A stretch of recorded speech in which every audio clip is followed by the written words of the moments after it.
I'm Adam Anshell for Pro Football Weekly, along with our draft expert Nolan Nawrocki, with a look at the draft risers and sliders presented by Verizon FIOS. And Nolan, we're looking at these guys after their pro days. We now know those results. Let's start with the guys that have helped themselves. First of all, Blaine Gabbert didn't work out at the combine. How did he do at his pro day?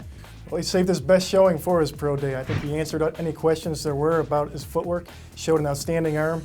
He went through the script very well and executed. So I think he's a guy that solidified his standing in the top 5. Von Miller from Texas A&M is another guy. One evaluator said it was the most explosive workout he saw. I think he solidified his top 5 standing as well.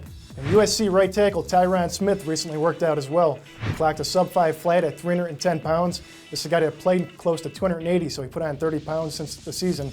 He's got outstanding arm length, 36.5-inch arms, and I think he could potentially be the top tackle now.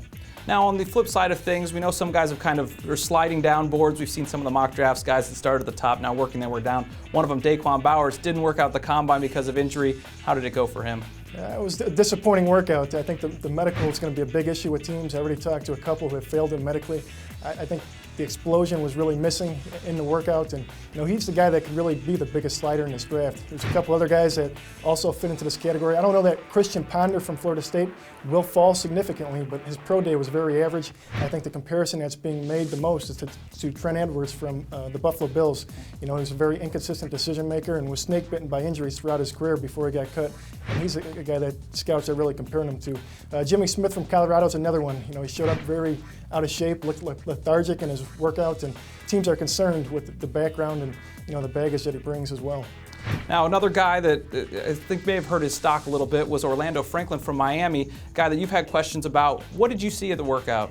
I think he's another guy that showed up out of shape. He looked very stiff, and I think the questions about the character are going to come into play. He's a guy that could fall as far as the 3rd round. And we've seen him at times in the 1st, maybe sliding down to the 3rd, a big difference there. Now, one interesting story I think that came out of pro days was from the Iowa pro day. Why don't you tell us about it? Well, Jeff Tarpinian's a middle linebacker, and they didn't have enough receivers at that Iowa pro day, so they lined him up in the backfield where he played it in high school, and they allowed him to catch some passes for Stanzi. I think he looked very natural doing it, ran in the mid-4.5s, and he's a guy that could potentially get looked at as an H-back or a tight end in the NFL. I know we had talked about him early in the year on the defensive side. Maybe offense gives him a few more options. We'll have to see. That's a look at the risers and sliders right now in the draft. For all of the best draft coverage, be sure to follow us on Twitter or go to ProFootballWeekly.com.